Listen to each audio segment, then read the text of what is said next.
দেশ বেতার রাজশাহী। এক্ষুনি শুনবেন স্থানীয় বাংলা সংবাদ। আসসালামু আলাইকুম।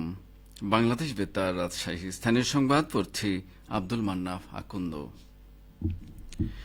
রাজশাহী বিশ্ববিদ্যালয়ের শীর্ষ মেধাবী শিক্ষার্থীদের বৃত্তি প্রদানের জন্য 10 লাখ টাকা অনুদান দিয়েছেন ভূমিমন্ত্রী মিজানুর রহমান মিনু ও তার পরিবার। গতকাল বিশ্ববিদ্যালয়ের প্রশাসনিক ভবনে আয়োজিত এক অনুষ্ঠানে মন্ত্রীর সহধর্মিণী ও মাদারবক্স গার্হস্থ্য অর্থনীতি কলেজের অধ্যক্ষ সালমা শাহাদাত রাবি উপাচার্য অধ্যাপক মোহাম্মদ ফরিদুল ইসলামের হাতে 10 লাখ টাকার চেক তুলে দেন। এ সময় তিনি এই অর্থ দিয়ে একটি ট্রাস্ট গঠন করে বিশ্ববিদ্যালয়ের শীর্ষ মেধাবী শিক্ষার্থীদের বৃত্তি প্রদানের অনুরোধ জানান। চেক গ্রহণ শেষে রাবি উপাচার্য অধ্যক্ষ সালমা শাহাদাতের হাতে বিশ্ববিদ্যালয়ের পক্ষ থেকে একটি স্মারক উপহার তুলে দেন। উল্লেখ্য, গত 6 জুলাই রাজশাহী বিশ্ববিদ্যালয়ের 73তম প্রতিষ্ঠাবার্ষিকীর অনুষ্ঠানে প্রধান অতিথি হিসেবে উপস্থিত থেকে ভূমিমন্ত্রী মিজানুর রহমান মিনু তার মরহুম পিতা ফজলার রহমানের স্মরণে একটি বৃত্তি চালুর জন্য 10 লাখ টাকা চেক তুলে দেওয়ার ঘোষণা দিয়েছিলেন। অপরাধ প্রতিরোধে সচেতনতা বৃদ্ধি ও জনসম্পৃক্ততা জোরদারের লক্ষ্যে রাজশাহীতে টাউন হল মিটিং করেছে র্যাব 5। আজ রাজশাহী কলেজ অডিটোরিয়ামে আয়োজিত সভায় মাদক, সাইবার অপরাধ, কিশোর গ্যাং, নারী ও শিশু নির্যাতন, সড়ক নিরাপত্তা এবং সীমান্তে চোরাচালান প্রতিরোধ সহ বিভিন্ন বিষয়ে আলোচনা হয়। র্যাব 5 এর অধিনায়ক খন্দকার মোহাম্মদ মাহমুদুর রহমানের সভাপতিত্বে অনুষ্ঠানে প্রধান অতিথি ছিলেন রাজশাহী বিভাগীয় কমিশনার ডক্টর আনম বজলুর রশিদ। সবাই আইন শৃঙ্খলা রক্ষায় 5 দফা কর্ম পরিকল্পনা তুলে ধরা হয়। বিভিন্ন দপ্তরের কর্মকর্তা সহ রাজশাহী কলেজে প্রায় 300 শিক্ষার্থী অংশ নেন এতে। নওগাঁর পৌষায় সহনশীল ও ন্যায়ভিত্তিক সমাজের জন্য নারী ও যুব নেতৃত্বাধীন আর্থসামাজিক পরিবর্তন LRP 57 প্রকল্পের এক অব্যাহতি কর্মসভা অনুষ্ঠিত হয়েছে। আজ সকালে একটি বেসরকারি সংস্থার আয়োজনে উপজেলা পরিষদ সভাকক্ষে অনুষ্ঠানে প্রধান অতিথি ছিলেন উপজেলা নির্বাহী কর্মকর্তা রাকিবুল ইসলাম। সবাই বক্তাগণ বলেন, সহনশীল ও ন্যায়ভিত্তিক সমাজ বিনির্মাণে নারী ও যুব সমাজের ভূমিকা অত্যন্ত গুরুত্বপূর্ণ।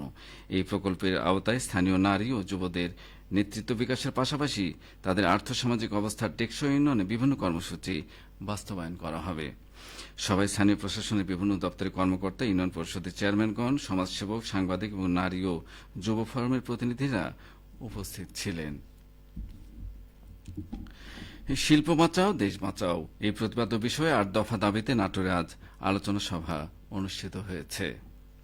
নাটোরের গোপালপুরে নর্থ বেঙ্গল চিনিকলে আয়োজিত সভায় সভাপতিত্ব করেন নর্থ বেঙ্গল সুগার মিলের শ্রমিক ও কর্মচারী ইউনিয়নের সভাপতি মোহাম্মদ মমিনুল ইসলাম। সভায় প্রধান অতিথি হিসেবে উপস্থিত ছিলেন জাতীয় কৃষক ক্ষেত মজুর সমিতির সভাপতি মোহাম্মদ টিপু বিশ্বাস। সভায় জাতীয় বাজেটে চিনিকলের জন্য অর্থ বরাদ্দ করে রাষ্ট্রীয় উদ্যোগে প্রতিটি চিনিকল আধুনিকায়ন করে লাভজনক পর্যায়ে নিয়ে যেতে কার্যকর পদক্ষেপ গ্রহণের দাবি জানানো হয়। এছাড়া আখের ক্রয়মূল্য বৃদ্ধি এবং আখ চাষীদের শিল্প ঋণের পরিবর্তে স্বল্প সুদে কৃষি ঋণ প্রদানের দাবি জানানো হয়। রাষ্ট্রায়ত্ত চিনিকল রক্ষা সংগ্রাম জাতীয় কমিটি সভার আয়োজন করে। নাটোরের বড়াইগ্রাম উপজেলায় অপরাধ দমন ও আইন শৃঙ্খলা রক্ষার্থে গত 3 মাসে 29টি মোবাইল কোর্ট পরিচালনা করা হয়েছে। মোবাইল কোর্ট 61 মামলায় 10 জনকে বিনাশ্রম কারাদণ্ডে এবং 161 জনকে 4,80,400 টাকা জরিমানা করা হয়। উপজেলা সহকারী কমিশনার ভূমি ও এক্সিকিউটিভ ম্যাজিস্ট্রেট মোহাম্মদ জোবায়ের জাহাঙ্গীরের নেতৃত্বে এসব মোবাইল কোর্ট পরিচালিত হয়। মোবাইল কোর্টে বালুমহাল ও মাটির ব্যবস্থাপনা, বাল্যবিবাহ নিরোধ, মাদকদ্রব্য নিয়ন্ত্রণ, সড়ক পরিবহন, পেট্রোলিয়াম, ভোক্তা অধিকার সংরক্ষণ ইত্যাদি আইনে 71 জনকে বিভিন্ন মেয়াদে বিনাশ্রম কারাদণ্ডে এবং জরিমানা করা হয়। এক্সিকিউটিভ ম্যাজিস্ট্রেট মোহাম্মদ জোবায়ের জাহাঙ্গীর জানান, সুশাসন প্রতিষ্ঠা করে জনজীবনে স্বস্তি নিশ্চিত করতে এ ধরনের অভিযান অব্যাহত থাকবে। এদিকে বগুড়া শহরের অস্বাস্থ্যকর পরিবেশে ফুচকা তৈরি এবং খাদ্যে নিষিদ্ধ রাসায়নিক ব্যবহার করার অভিযোগে একটি ফুচকা কারখানায় মালিককে 1 বছরের বিনাশ্রম কারাদণ্ড দিয়েছেন ভ্রাম্যমাণ আদালত।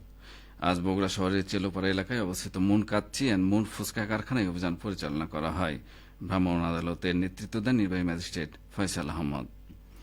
ভ্রাম্যমাণ আদালত সূত্রে জানা যায়, অভিযানকালে কারখানায় অত্যন্ত অস্বাস্থ্যকর পরিবেশে ফুচকা তৈরি হতে দেখা যায়।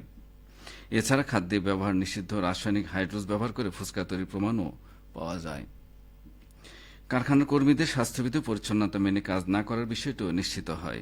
এসব অভিযোগে প্রতিষ্ঠানটির স্বত্বাধিকারী মোহাম্মদ সাকিব হোসেনকে নিরাপদ খাদ্য আইনে 1 বছরের বিনাশ্রম কারাদণ্ড দেওয়া হয়েছে।